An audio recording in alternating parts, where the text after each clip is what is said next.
అందరికీ స్వాగతం అండి. వాలుగ నిన్నే చూడని కలకాలము నీలో దాగని నవ్వులే పండించని పూల సంఖ్యల బిగించని ఓయ్ అంతగా నన్ను చూడకు వింతగా గురి చూడకు వేటాడకు ఓయ్ అంతగా నన్ను చూడకు. మనం ప్రతి ఆదివారం చెప్పుకునే కథల్లో భాగంగా ఈరోజు ఈ కథ అండి. మరి కథలోకి వెడితే అమ్మ సంగతి ఏం ఆలోచించారు? ఆ నలుగురిని ఉద్దేశిస్తూ అడిగారు రాఘవయ్య గారు.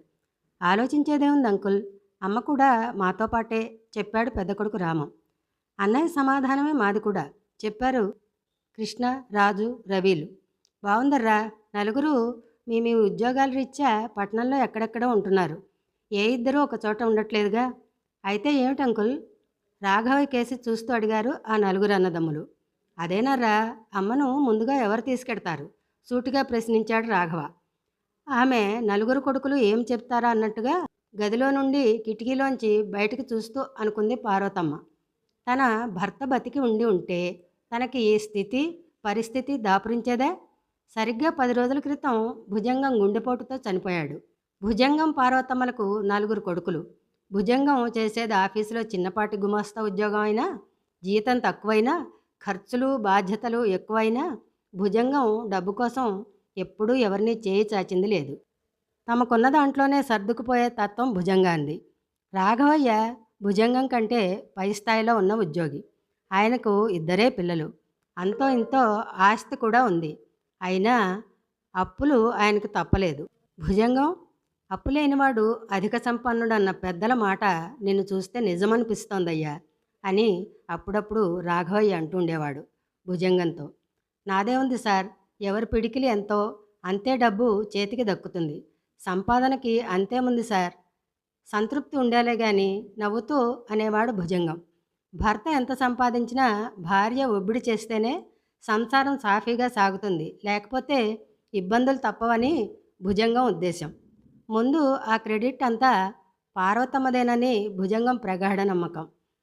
పెద్దాడి పై చదువుకు పార్వతమ్మ తన నగలను ఇచ్చింది. చిన్నాడి చదువుకు పుట్టింటి వాళ్ళు ఇచ్చిన పొలం ఇచ్చింది. మిగతా ఇద్దరు చదువులకు భుజంగం ఉద్యోగంపై పిఎఫ్లో లోన్ పెట్టాడు. అలా వారి తాహతుకు మించిన చదువులు చదివించారు. నలుగురు కొడుకులు ఉన్నత కొలువుల్లో చేరేలా చేశారు. ఉన్నదంతా పిల్లల భవితకై ఊడ్చేసి ఆ దంపతులు మాత్రం అద్దె ఇంట్లో కొలువుదీరారు. వాళ్ళిద్దరికీ రేపెలా బతకాలన్న భయం లేదు. ఉన్నత ఉద్యోగాల్లో కొలువు తీరిన కొడుకులున్నారన్న కొండంత భరోసా ఉంది కాబట్టి. కానీ కాలం ఎప్పుడూ ఒకేలా సాగదు. అకాలంగా అకారణంగా కొన్ని పనులు చేసుకుపోతుంది. అదే భుజంగం మరణం. ఇప్పుడు పార్వతమ్మ ఒంటరి.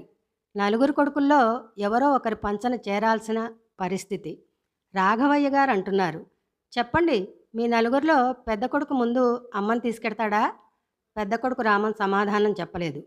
రెండోవాడి వంక చూశారు. వాడు పెదవి విప్పలేదు. మూడోవాడు నాలుగోవాడు కూడా ఉలకలేదు పలకలేదు. ఆయన ఆశ్చర్యపోయారు. ఏమిరా, అమ్మను తీసుకెడతాం అన్నారుగా, ముందెవరంటే ఎవరూ మాట్లాడరే? నలుగురు అన్నదమ్ములు ఒకరికేసి ఒకరు చూసుకున్నారు. ముందు నువ్వంటే నువ్వని వాదులాడుకుంటున్నారు. పార్వతమ్మ తన కొడుకుల ధోరణి చూసి నిశ్చేష్టురాలైంది. చిన్నప్పుడు అమ్మ నాదంటే అమ్మ నాదని వాదులాడుకున్న పిల్లలు ఇప్పుడు అమ్మ నీదంటే నీదని వాదులాడుకుంటున్నారు. అప్రయత్నంగా ఆమె కళ్ళు వర్షించసాగాయి భర్తను తలుచుకుంటూ. ఏమండి, మీరు అదృష్టవంతులు. కొడుకులు గొప్పవాళ్ళని అనుకుంటూనే మురిసిపోయేవారు. వాళ్ళ నిజస్వరూపం తెలియకుండానే చనిపోయారు. తెలిస్తే తట్టుకోలేకపోయేవారు. పార్వతమ్మ మనసులో అనుకుంది. రాఘవయ్య గారు తుఫాను ముందు ప్రశాంతతలా ఉన్న ఆ నలుగురిని మళ్ళీ అడిగారు. ఎవరో ఒకరు ముందుకు రండని మళ్ళీ చెప్పారు. ఆ నలుగురు వాదనలాపి చర్చించుకున్నారు. కొంతసేపటికి ఇలా అన్నారు. అంకుల్, నువ్వంటే నువ్వు తీసుకెళ్ళమంటూ మేము ఒకరికొకరం వాదులాడితే సమస్యకు పరిష్కారం లభించదు. కనుక ఈ సమస్యకు పరిష్కారం ఒకటే. ఏమిటా పరిష్కారం? రాఘవయ్య గారు అడిగారు. ఆ పరిష్కారం లాటరీ వేయడమే చెప్పారా నలుగురు. రాఘవయ్య గారు మళ్ళీ ఆశ్చర్యపోయారు వాళ్ళ విపరీత ధోరణి చూసి. పార్వతమ్మకు తాను కూర్చున్న చోట కింద భూమి ఒక్కసారిగా రెండుగా చీలిపోయినట్లు అనిపించింది. అంకుల్, 4 చీటీలు వేయండి. ఆ నాలుగింటిలో ఒక దానిపై అమ్మ పేరుంటుంది, మిగతా 3 ఖాళీగా ఉంటాయి. అమ్మ పేరున్న చీటీ వచ్చిన వారు ముందుగా అమ్మని వాడి కూడా తీసుకువెడతాడు. 3 నెలల తర్వాత మిగతా ముగ్గురు అమ్మ కోసం మళ్ళీ లాటరీ వేస్తారు. మళ్ళీ అమ్మ పేరొచ్చిన చీటీవాడు ఈసారి అమ్మను కూడా తీసుకెడతాడు. ఆపై మరో 3 నెలలకు మళ్ళీ లాటరీ వేస్తాం. ఈసారి అమ్మ చీటీ వచ్చినవాడు కూడా అమ్మను చాలు, ప్రతిసారి లాటరీ అంటూ విడమర్చి చెప్పనవసరం లేదు, రాఘవయ్య అన్నాడు. రాఘవయ్య గారు కొడుకుల ఉద్దేశాన్ని బయట నుంచే పార్వతమ్మకు చెప్పారు. ఆమె బాధపడింది. ఆపై ఆయనతో ఏదో చెప్పింది. కొంతసేపటికి నలుగురు కొడుకుల ఇష్టప్రకారమే రాఘవయ్య గారు లాటరీ వేశారు. పార్వతమ్మ కిటికీలో నుండి బయటికి చూస్తూనే అంతా గమనిస్తోంది. ఆ నలుగురు చీటీలు తీశారు. పెద్ద కొడుకు రామం అయితే చేతులు వణికిస్తూ చీటీ తీశాడు. భార్య మాటలు గుర్తొచ్చాయి అతనికి. అమ్మ పేరున్న చీటీ వస్తే మిమ్మల్ని వదిలైనా పోతాను కానీ ఆవిడను మనతో తీసుకెళ్లేందుకు ఒప్పుకోను అని ఖరాఖండిగా చెప్పేసింది. అదే టెన్షన్తో చీటీ తీశాడు. అమ్మ అని లేదు, చీటీ ఖాళీగా ఉంది. హమ్మయ్య అనుకుంటూ తేలిగ్గా ఊపిరి పీల్చాడు. భార్య చేతిలో సేఫ్ అని సంతృప్తి చెందాడు. రెండో కొడుకు ఆత్రంగా చీటీ తీశాడు. అమ్మ అని రాలేదు. ఆహా, నేను సేఫ్, తన అన్నతో మెల్లగా అన్నాడు. రాఘవయ్య గారు నలుగురిని గమనిస్తున్నాడు. మూడోవాడు చీటీ తీశాడు. అమ్మని వచ్చిందా అడిగారు మిగతా సోదరులు. ఆహా, నాకు అమ్మ చీటీ రాలేదోచ్, ఉండబట్టలేక పైకి అనేశాడు మూడోవాడు ఆనందంగా. చీచి, నా కొడుకులు ఇంత నీచులా, పార్వతమ్మ గదిలో నుండి గమనిస్తూనే అనుకుంది. రాఘవయ్యను అమ్మపై వారు చూపుతున్న అనుచిత ప్రవర్తన ఇబ్బంది పెడుతోంది. నాలుగోవాడు, అదే మా చివరి తమ్ముడు అమ్మని ముందుగా తీసుకెడతాడు అంకుల్.